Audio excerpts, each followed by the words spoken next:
When they executed that search warrant, they went in the crawl space, and the very first shovel that they dug, they found human remains.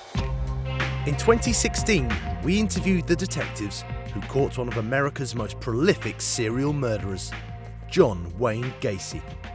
He just looked up at me and said, "Mike, I'm not going to spend a day in jail for this." They got to know him extremely well. Gacy waves us over and says, "Hey, as long as you guys are going to be following me, you might as well sit with me." He talked about being a registered clown, and the reason that he became a registered clown is that he could go to hospitals and entertain young kids that were ill. Over the course of 6 years, John Wayne Gacy kidnapped, tortured, and brutally murdered young men and boys in and around Chicago, Illinois. He did what he called a rope trick. And when he had these young kids incapacitated like that, he would slip a rope over their neck and he would slowly turn the tourniquet. And he said he had it perfected so well that he knew exactly how the body would react to each half turn. 27 of the bodies were buried beneath his own home. Nobody anticipated the enormity of 33 bodies, 33 murders committed by this guy.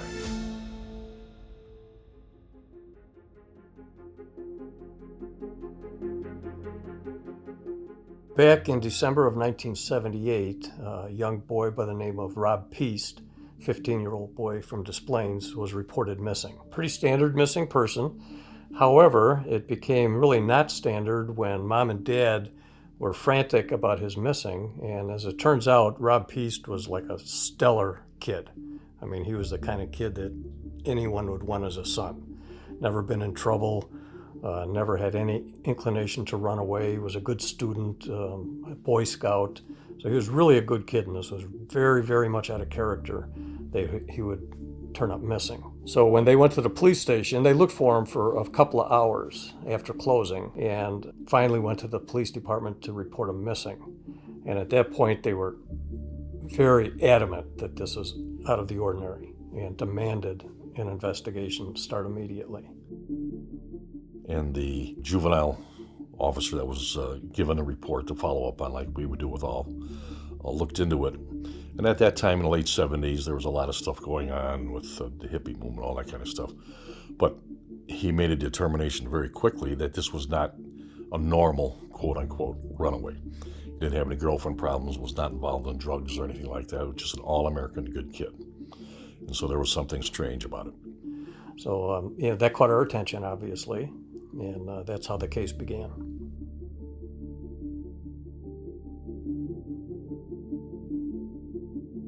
Our victim, Rob Peast, was an employee at this particular pharmacy in Des Plaines.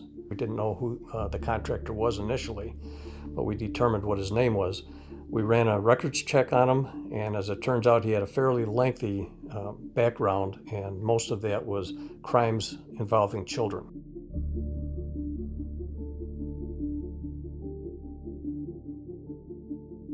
John Wayne Gacy, he was a contractor, and his specialty actually was remodeling pharmacies. And when John Gacy came in to check on his work, Rob Peast was interested in getting a job with him because he had heard that John Wayne Gacy had paid these young boys a fair amount of money, and he was hoping to get a little pay raise because he was saving up for a Jeep. So he had told an employee and actually his mother, who was waiting for him outside because it was close to closing time, that he was going to go talk to a contractor about a job. And he then went out the back door where John Wayne Gacy was parked, and he wasn't seen any time thereafter. So he became a very prime suspect at that time.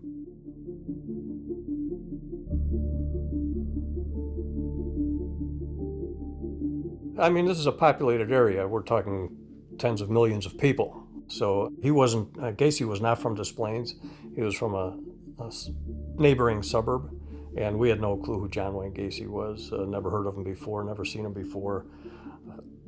But the pharmacist is the one that gave us his name because he did the work for the pharmacist. Our investigators, once they found out that he had this criminal background, they made contact with Gacy over the phone. Brief conversation with Gacy. Our investigator said, "Listen, do you mind if we stop by? We'd like to talk to you about this victim." And he says, "Yeah, no problem at all. I'd like to help you as much as I can. I don't know what you're talking about, but if I can help, I will."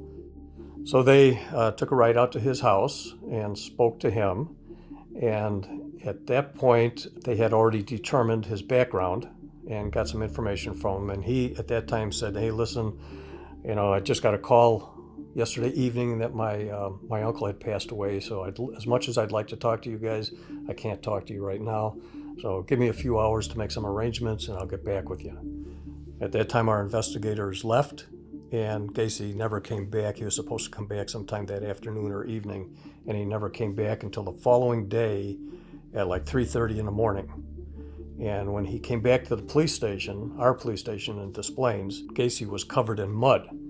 And it was very odd, and Gacy seemed to be on drugs or alcohol or something. He seemed to be a little bit out of it. So he took note of that, contacted our chief investigator, who had made arrangements to see Gacy the following day, that following morning. So Gacy did in fact come back that following morning, and while they were interviewing Gacy, they sought a search warrant on 3 facts. The first fact is that John Wayne Gacy, in fact, was at the pharmacy the night Rob Peace went missing. And fact 2, that Rob Peace had told people that he was going to see a contractor regarding a job. And fact 3, his criminal background. So under those 3 facts, they were able to obtain a search warrant.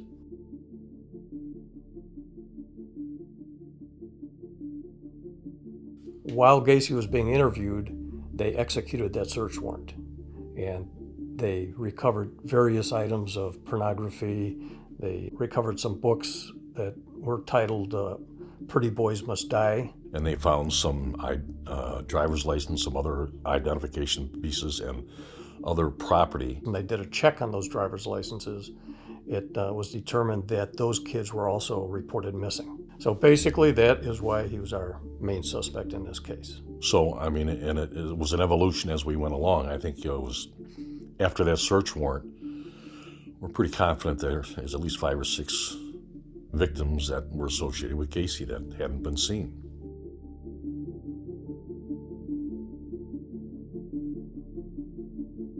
So once it was determined that he was our main suspect, the chief investigator decided to place the surveillance team on Gacy.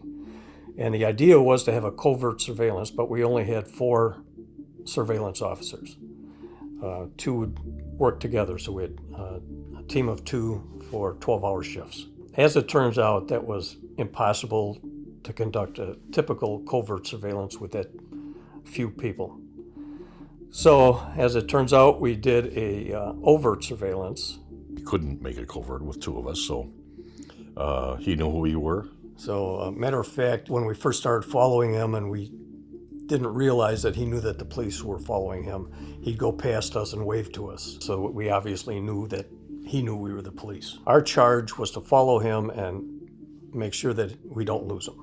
We wanted to keep track of this guy so that there was no destruction of evidence or any of the such before we had further information or before we could obtain another search warrant. So that was our charge. He knew we were following him. He tried to be cordial with us. In fact, he initiated conversations with us. We just said, wherever you go, we're going. And it built into a pretty good relationship with Gacy. I think by the second night, we made a determination that if Gacy went into a public place, we were going to follow him in and see what he was up to. If he went into a residence or anything like that, we would just wait outside. And it was the first night we were back in Des Plaines at the Moose Lodge, and he was going to a party there, and Gacy came in, and we followed him in, and then people just gravitated towards John, and he was well liked. All of a sudden, the waitress comes over with a couple of beers and places of beers in front of us and says, "It's on that gentleman over there."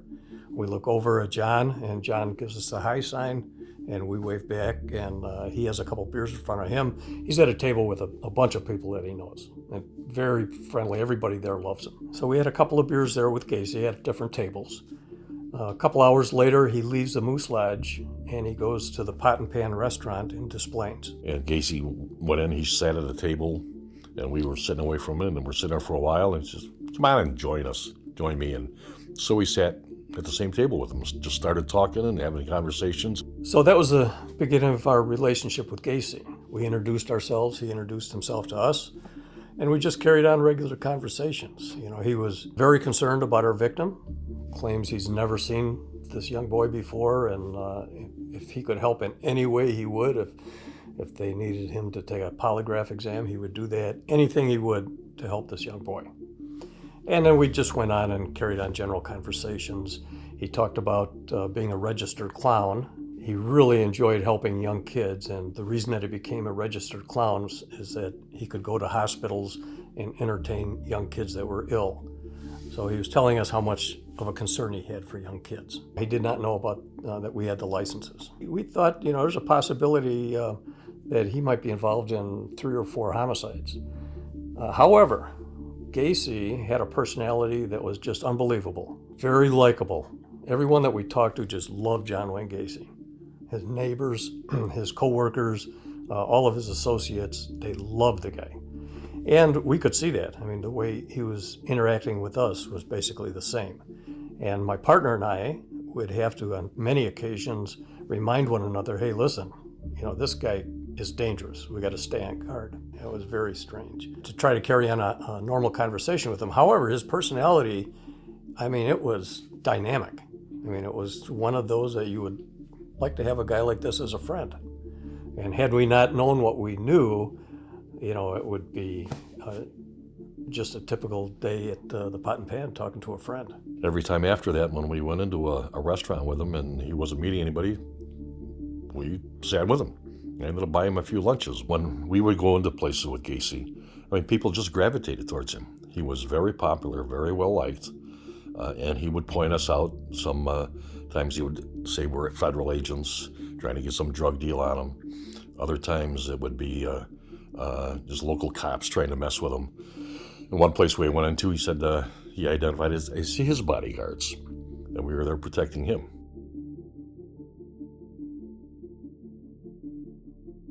Very confident, cocky.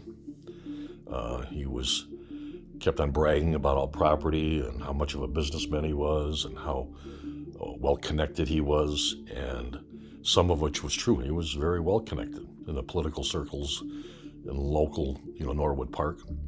So he was well connected, and he was, like I said, a braggart. He would just property all over the place, and some of it I think he was trying to lead us.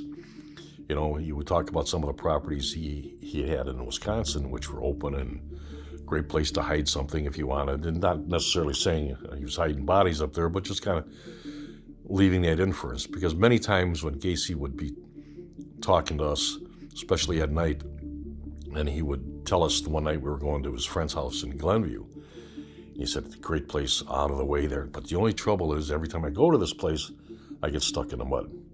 And of course, he knew that we knew he would come to the station one night when this all started. He was covered in mud. So he told me that, and he kind of stepped back, gave me a grin, and just kind of smiled and then went inside. He kind of had an idea what we were fishing for. However, we both said, hey, listen, we really don't know what the investigators have. They just asked us to follow you, and we're not sure if it's a drug issue or you had mentioned something about this missing person. It might be about him. We don't know. We don't have the specifics of that. When we started this, even us on the surveillance, the initial thing, we were hoping to find Rob Peast alive someplace. And it didn't take long to realize that probably was not going to happen. We knew that he was very confident being able to get away with this crime. So in many respects, thought of him as a normal person. However, with the evidence we had, we knew that we had to stay on our toes with him. During the surveillance, many times he was very friendly with us. Matter of fact, most often he was very friendly with us. However, there was times when he would just suddenly try to lose us. We'd be on high-speed chases with Gacy throughout Chicago. We'd be running red lights in the middle of Chicago at 60, 70 miles an hour. He'd go through school zones at a high rate of speed. Many times we'd have to cut Gacy off and pull him out of the car and shake him around a little bit and tell him, hey, listen, come on. We're going to have to arrest you if you keep on acting like this. So there were many occasions that he was seemingly dangerous, And oftentimes early in the morning when he'd come out to go to start his day, he'd come out and he would be very, very dangerous looking and very adversarial to us. As the day went on, he would calm down. But there were many times that we thought we'd have to use physical force to hold him back.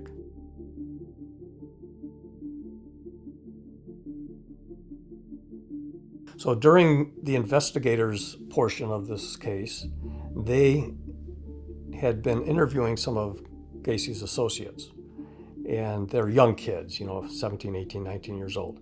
And at times, Gacy had ordered these young kids to go down into his crawl space of his home and dig trenches. And he had told them that there was a sewage issue and that they needed the trenches dug so he could alleviate that situation. But they said that it happened several times and that there was an odor down there that was just unbelievable. So now we're starting to believe, hey, is it possible? I know it sounds crazy, but is it possible he could have buried someone in the crawl space? And he had also ordered, whenever this odor would come up, he'd order these associates to go down there and spread lime down to cover the smell. Additionally, during this investigation, we found in the trash a film receipt. And it was from the Nissan drugstore where our victim had worked. But we weren't sure what it was about. All it had was a number on it. This is before digital cameras and such, so they turned in the film and they would get a little receipt and then wait for the film to come back and turn the receipt in. So it didn't have a name on the receipt, all it had was numbers. So throughout our surveillance, they were trying to determine what they could about this film receipt. As it turns out, when Rob Peast was working, the last day that he was working with a girl by the name of Kim, and Kim was going to go out and take a break. And she asked Rob if she could borrow his jacket. So she took Rob's jacket, and before she went out to take her break, she went over and turned in a roll of film, had that film receipt, and put it in the pocket of Rob Peast's jacket. Now, as it turns out, several days later, and during the middle of our investigation, when that film receipt was processed, it was the same film that Kim had in Rob Peast's jacket. So now we have a fact that Rob Peast was most likely in Gacy's house.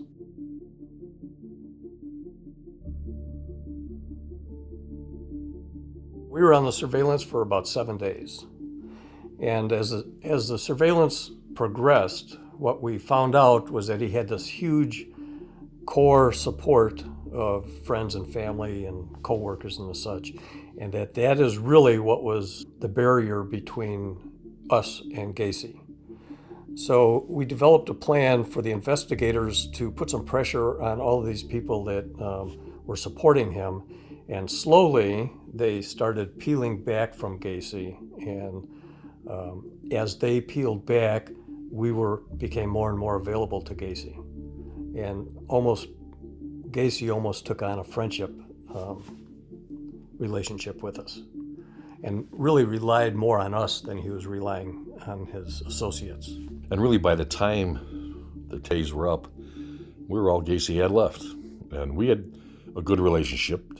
He liked me for some reason, blonde hair. Because sometimes Dave and I would do the good cop, bad cop routine, which doesn't always work all the time, but sometimes with Gacy, because there's a few times we used it to our advantage. And so by the time it was all over with, Gacy wanted to talk to us. And I think it worked out to our benefit, to the case's benefit. I'm not sure that he knew that we were seeking a second search warrant, but I think that he felt that he could maybe talk us into the fact of telling our investigators that maybe there's no need for a second surveillance or a second search warrant.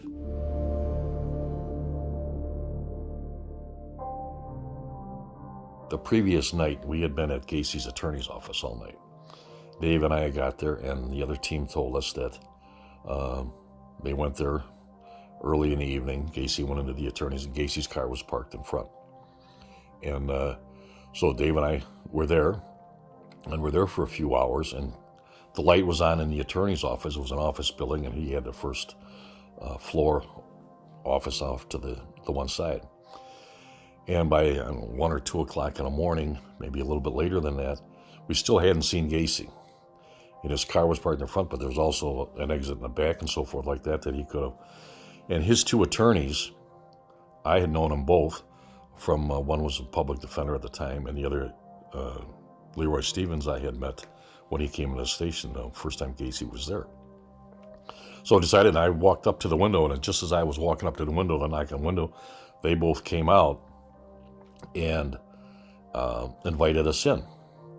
And we went in. It was very uncharacteristic of the attorneys to do this. We had a little bit of an adversarial relationship with the attorneys. So it was out of character for them to be concerned about us being out in the cold weather. They called us in the office and we said, listen, we'll come in. However, we need to have our eyes on Gacy because Gacy was in one of their back offices. So they said, no problem. We'll get Gacy. And so they were out there talking with us and going on and on. I mean, what the hell is going on? I said, fine, but what's going on here? What's going on? And they just wouldn't let on and all. So this went back and forth for a while. So finally said to them, all right, this is fine, but we still haven't seen John. And we got to know he's here. Don't worry, we'll stay here, but we got to see John and we got to know he's here. And they said, don't worry about it. He's in the back sleeping. And Dave and I, when we get done with our tour duty, we'd go and talk to investigators, what they would find out and so forth. And one thing, some of their information they had found out is that sometimes when Gacy, he got up in the morning and was a real animal. You didn't know what to expect of him. He was just out of context totally. So, and it wasn't planned, but when they said to us that Gacy's in the back sleeping, we just both kind of reacted and said, well, be careful. Because when he wakes up, we told he's a real you never know what he's going to do. He could really hurt somebody. But it was very obvious to us that the attorneys were, they were absolutely scared to death. Well, what we didn't know is he had just confessed to killing 33 people to his attorneys. So they both had this shocked look on their face and told us, okay, well, we'll show you Gacy. So they went back in the office and they disappeared from our view, and they came out into his waiting area, Amirati's office waiting area, where he had a couch. And they didn't really touch Gacy. They kind of just guided him along. 'Cause really, I don't think Gacy even woke up. He lay down on a couch and he was out again. And it was kind of ironic because Amirati, that attorney, sat in a chair right across 4 feet from Gacy. And I just remember it so well that he had the book Rights of Defendant. And he opened that book up and he never looked at the book. He just stared at Gacy this whole time. Mike and I both knew, hey, obviously he must have confessed that he killed these boys.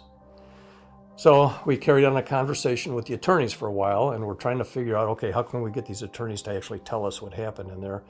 And they're not going to do that, of course. So Mike and I started talking about how dangerous we saw Gacy during our investigation. I mean, he was pretty erratic throughout our surveillance, and at many times very dangerous.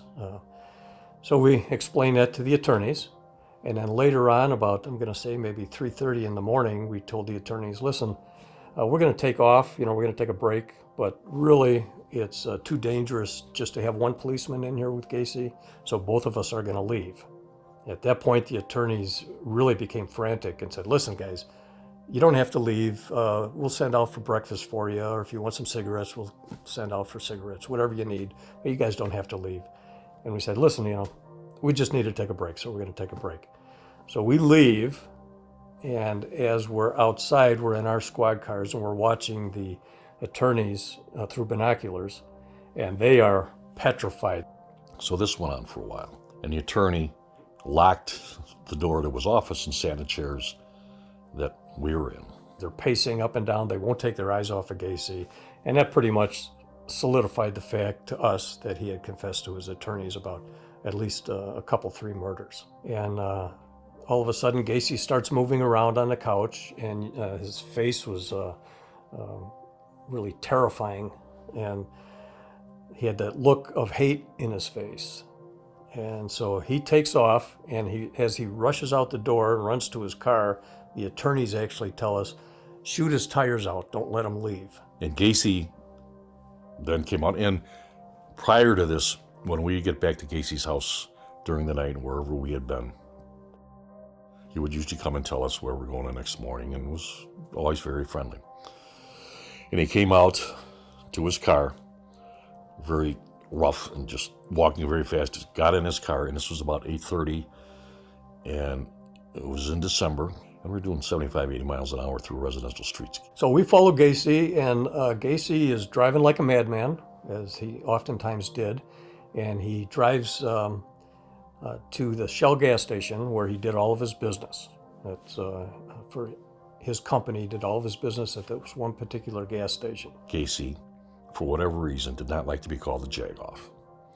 And so when, as we're pulling into the gas station, Dave and I communicated, and Dave was going to jump on him, call him a Jagoff and all this kind of stuff, and just to get a reaction out of him. And that happened, and John came right over to me and said, tell Dave to stop calling me that. I don't like to be called that. And I says, well, John, you were driving like a Jagoff. What's going on? Tell us what's happening here. He didn't want to talk, and so he went inside. And I would describe Gacy as somewhat of a redneck. And so he went inside, and this gas station was a gas station where he traded all his company vehicles. So he had, 3 or 4 pickups and other cars that he would use, and that's where he traded. So he's quite familiar with this gentleman.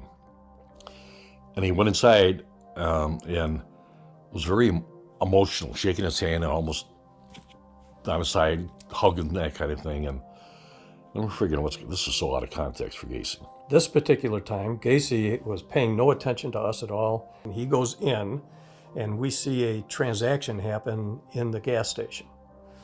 So when Gacy comes back out, jumps in a squad in his car and takes off, I go back in the gas station, and when I go in there, they throw a couple of bags of marijuana at me, the employees, and they say, hey, listen, we didn't buy this, we didn't ask for it, Gacy just gave it to us.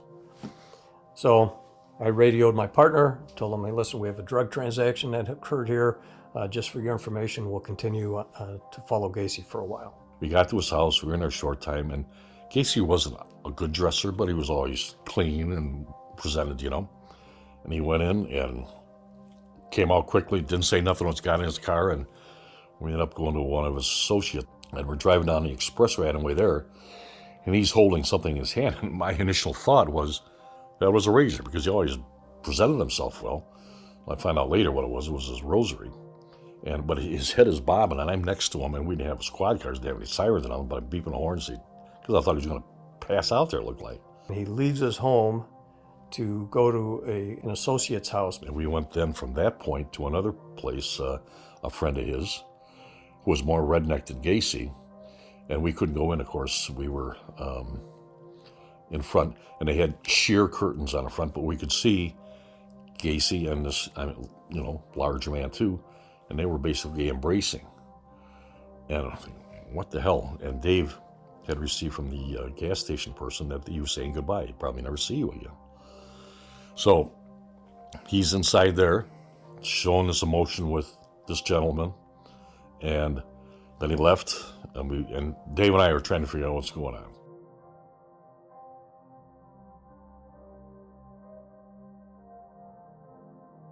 And at that point, that associate drives Gacy's car, and Gacy's a passenger.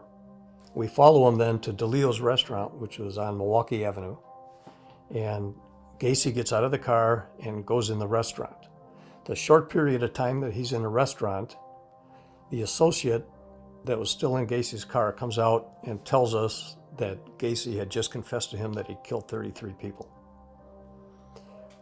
So when Gacy comes back in and they start driving, we make a decision at that point to arrest him for the drug transaction that happened at the Shell gas station. So we cut off the car, pull Gacy out of the car, and arrest him for the drug transaction. So technically he was arrested for marijuana possession and delivery. And then we took him to the station. We have him in a holding cell at that point. During this point, the investigators are seeking the second search warrant. And that happened to be the day that it was the last day of his freedom. He knew that we were seeking a second search warrant. He knew that there's nothing he could do to remove the evidence. So at this point, he was frantic.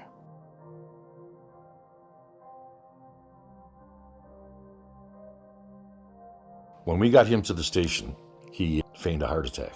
So they called him an ambulance and took him to the hospital and said, check him out all the way through, which turned out to be beneficial. And I was assigned to sit with him while he was in the hospital. Shortly after we got there, and he was just being released, they executed the second search warrant. And when they executed that search warrant, they went in the crawl space, and the very first shovel that they dug, they found human remains. For some reason, Gacy had a sump pump in his crawl space, and for some reason turned it off, because they had been in a crawl space on a first search warrant, but didn't really find anything. I'm sure they were looking for some obvious things there, but the ground had settled so much they saw some things, and soon after they got in a crawl space, they found bones. So one of the detectives that was there called my house, because David stayed at my house that night because he lived far out, and said, get back to the station, we've got bodies in a crawl space. So they immediately called me, let me know that there was human remains in a crawl space, and at that time I arrested John Gacy for murder. And that was about the same time Gacy was being brought back from the hospital. And so we took him in the back, and in the one room there, and I took him back there. And the one sergeant we had said, you can't talk to him, you can't talk to him. And so, but I'm standing there with Gacy, and all of a sudden he wanted to talk to me. He got a clean bill of health from the hospital, and we take him in an interview room, and we basically tell him we found some bodies in the crawl space. And Gacy says he wants to confess, but really he wants to confess to the surveillance team, both myself and my partner and the other team. He says, well, wait a minute, John, I got to give you your Miranda. So I gave him his Miranda rights, and he signed the Miranda waiver and so forth. And after we got done, then he looked at me and said, were you guys in a crawl space? I said, yeah. Why, John? And he says, well, that's what the lime was for. I said, well, what do you mean that's what the lime was for? To cover the smell. And I was going to cover the smell of all the bodies buried there. Gacy, it just turns into a new man. I mean, he was down and out when we arrested him. I mean, he looked horrible. And now, all of a sudden, he's got an audience again. And he's on top of the world. And he knows he can't get out of it at this point, and so he might as well just divulge everything that actually happened. The first thing he told me when we weren't really doing an interview, he just looked up at me and said, Mike, I'm not going to spend a day in jail for this. So I think he, as defeated he was still was aware and thought he was going to get out of it. I was interrupted more than once getting statements from him. And it was a little bit later we started on another statement from when we were talking to him, trying to find out where the Peace Boy was. And he gave us an answer of it's above ground and below ground. And we're delving into that when we were interrupted again until later, about 2 o'clock that morning, his attorneys came to us and said that he wanted to make another statement. So we went there, and I was sitting at a very narrow table in the interview room with his attorney to my right, Gacy sitting across from me, and his other attorney standing up, and some of the other investigators sitting on the floor. I mean, not your typical type of interrogation. And I don't know that it was a real interrogation. Gacy started just talking about various things and when this all started. And once in a while, you'd have to kind of push him along a little bit with a little general question, and then he would go right back, and starting with the first person he killed with a knifing and so forth, and put him underneath the concrete. And then just on, and then got really descriptive with what he did with Rob Peast. What happened was they were both that night in the pharmacy. Rob Peast's mom was waiting for him in the front parking lot, and Rob said to his mom, hey, I'm going to talk to a contractor about a job, I'll be right back. He goes back in the pharmacy. Gacy is in the back parking lot, the alleyway. And as Gacy's leaving, Rob follows him outside and says, excuse me, sir, I understand that you hire young kids, and I'm really interested in having a different job. And Gacy says, well, jump in the car, I'll have you fill out an application. So they jump in Gacy's car, and Gacy is in there, and he shuffles around a little bit, and he says, oh boy, I don't have any applications with me. And he says, I got some back at the house. I don't live too far away if you want to come with me there. And he says, well, my mom's waiting out front. And he says, don't worry about it. It won't take very long at all. So Peace makes the decision, okay, I'll go with him and fill out a quick app. So Gacy actually drives Peace willingly to Gacy's house. While there, Gacy starts showing Peace some little tricks of the trade of being a clown. He shows him a couple of card tricks and a few other things which were kind of neat for Peace. And the last trick that he shows Peace is the handcuff trick.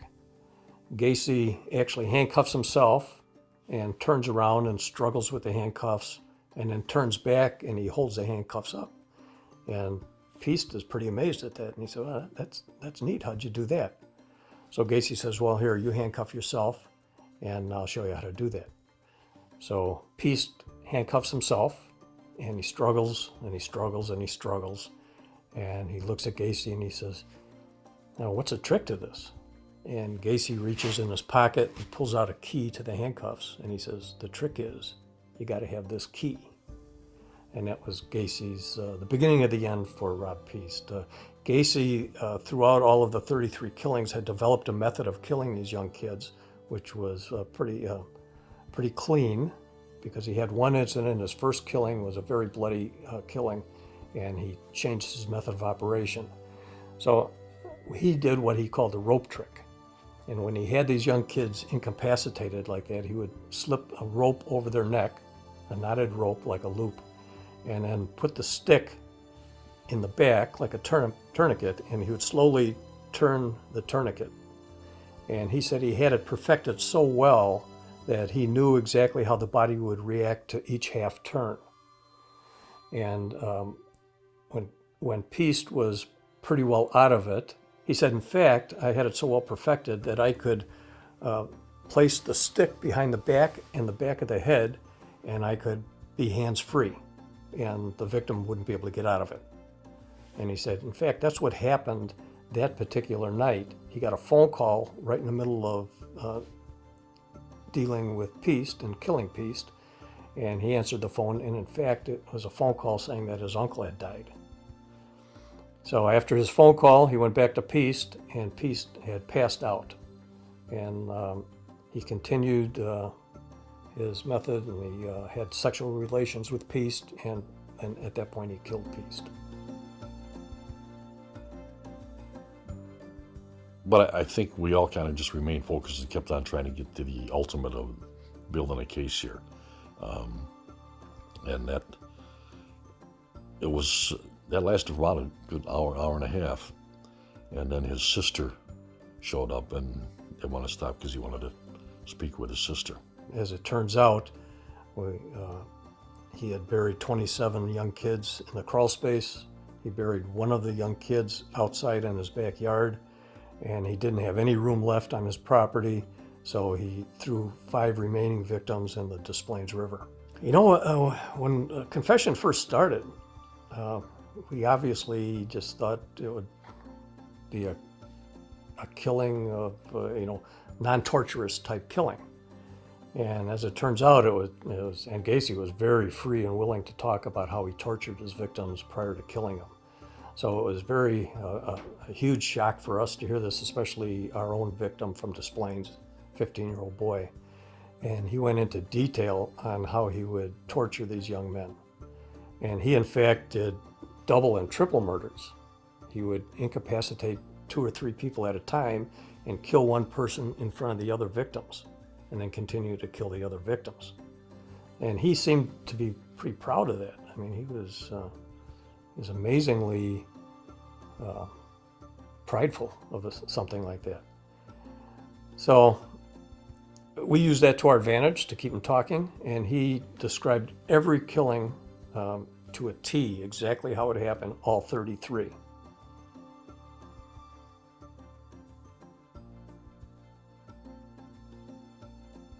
During the confession, what we find out is the first several young men that he killed were male prostitutes.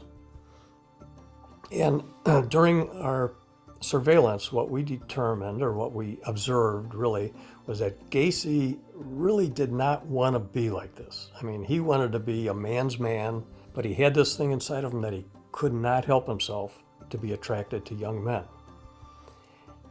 And after analyzing this a little bit amongst ourselves, we feel that Gacy was, after he had these sexual encounters, he was so enraged that he took that out on the victims.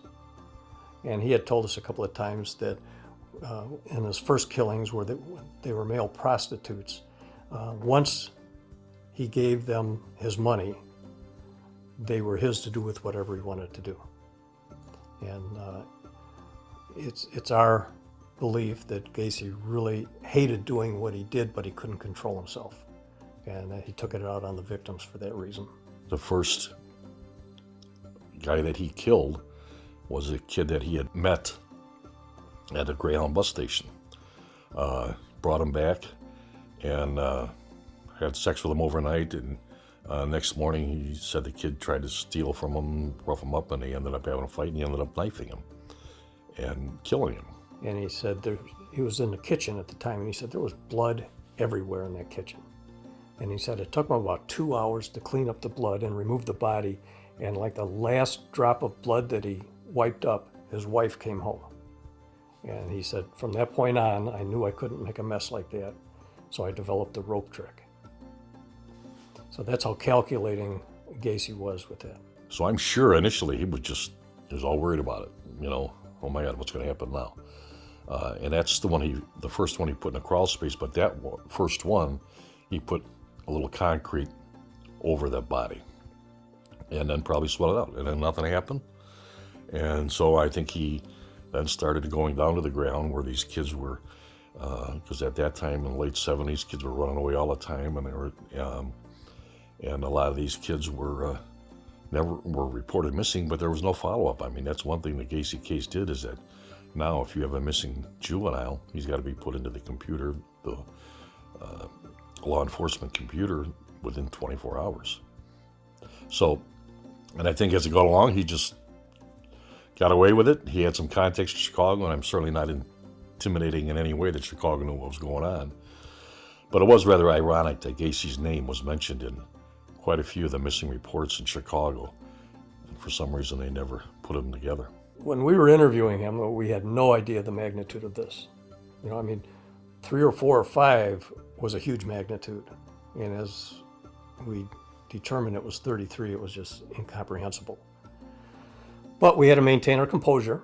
We had to keep him talking. We had to, in some cases, we had to encourage him to talk. So it was a challenge for us, not looking like we were upset in any way.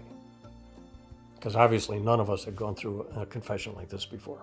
We conclude the interview. We report back to our supervisors about the confessions. And shortly thereafter, we had our chief of detective, our state's attorney, a couple of assistant state's attorneys, and actually 2 of Gacy's lawyers met at the police station and had a second confession with Gacy. And there was probably, in a very small room, there was probably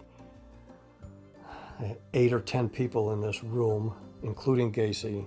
And Gacy went on and confessed exactly to what he had confessed to the 4 of us. He was charged at that time with 33 counts of murder. And kind of an interesting thing is when we booked him for murder, we had taken this photo. There's several questions that you ask on an arrest report. And we took this photo and we captured this photo of him with a real weird grin on his face. And what happened was, just before we took that photo, we asked Gacy where he was born. And Gacy looked at us and said, I was born in a state of confusion. And he smiled like that, and we captured the photo.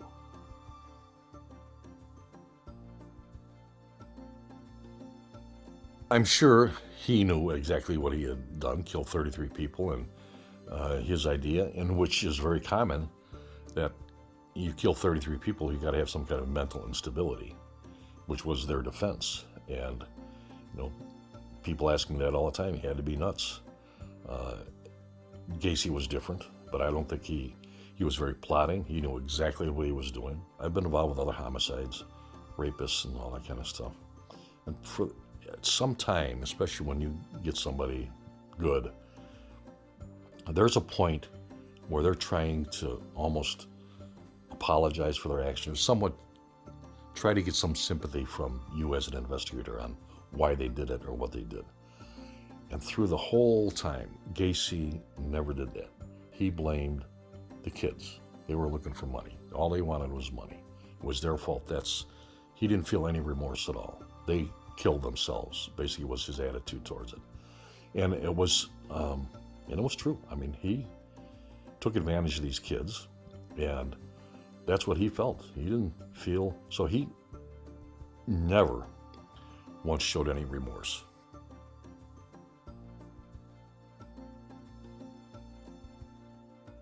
I was with another state's attorney at the time, Larry Finder, and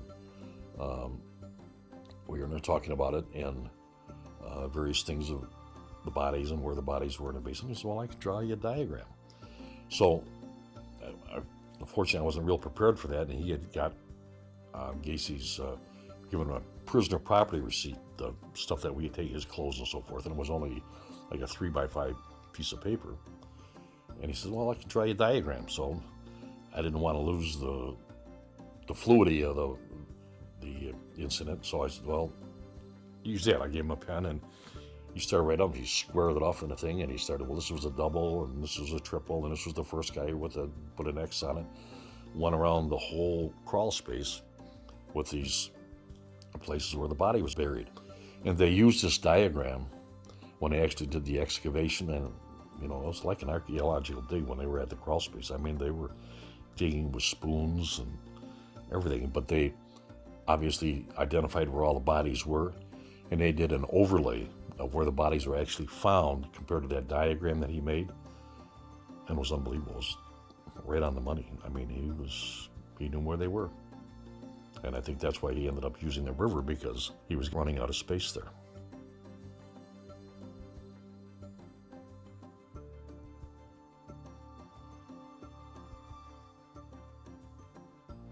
So he was arrested in December of 1978.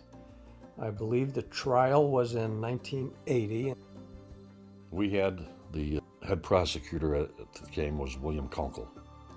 And if I can go back a little bit, when we were doing the surveillance, we were told just to put down on our reports where we had gone. And that was it. That was the extent of our reports. And the one local state's attorney that had been the lead at the time was Mr. Sullivan, Terry Sullivan.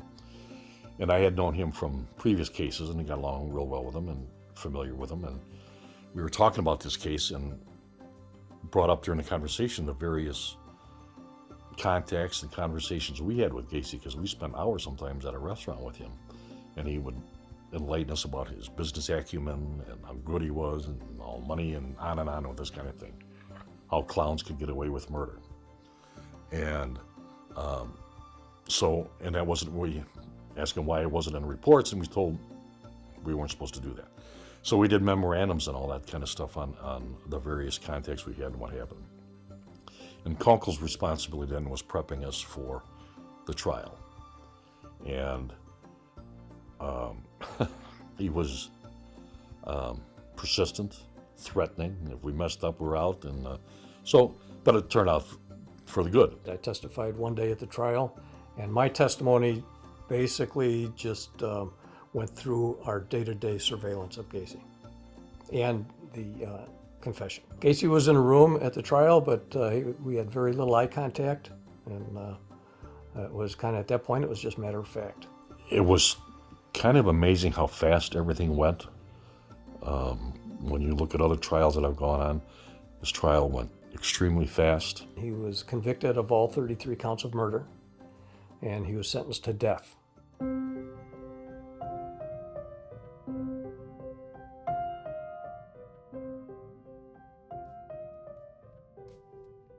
We were at the execution. However, there was not enough room to actually be in attendance of the execution. There was a large crowd that had gathered outside, and we were part of that crowd. I felt guilty at times because I didn't hate John Gacy. I wanted him executed. I think no doubts about that at all, but I felt kind of guilty that I should hate this guy. But I certainly wanted justice done, and not that there was joy or anything when it was all over with. It was just a finality. Okay, now it is over with. Gacy has got his punishment that was very deserved. I don't know, some people don't like the death penalty. I have some questions about it, but John Gacy deserved the death penalty. He was vicious, he was evil, he was not insane in any way. He knew exactly what he was doing, and he killed these people for self-preservation because he was so well-liked politically and business-wise. He couldn't have his public out that he was homosexual and taking advantage of these kids. So he knew what he was doing. From after that first kid, and he didn't get the heat that he thought he was going to get, just continued on and on and on for 6 years before he was stopped. After the execution, you'd think there'd be closure, but there really isn't closure for something like that. I mean, you always think back to the victim's family and the poor young boy who was 15 years old and just a good kid. So as much as you'd like to believe there was closure, there really wasn't closure.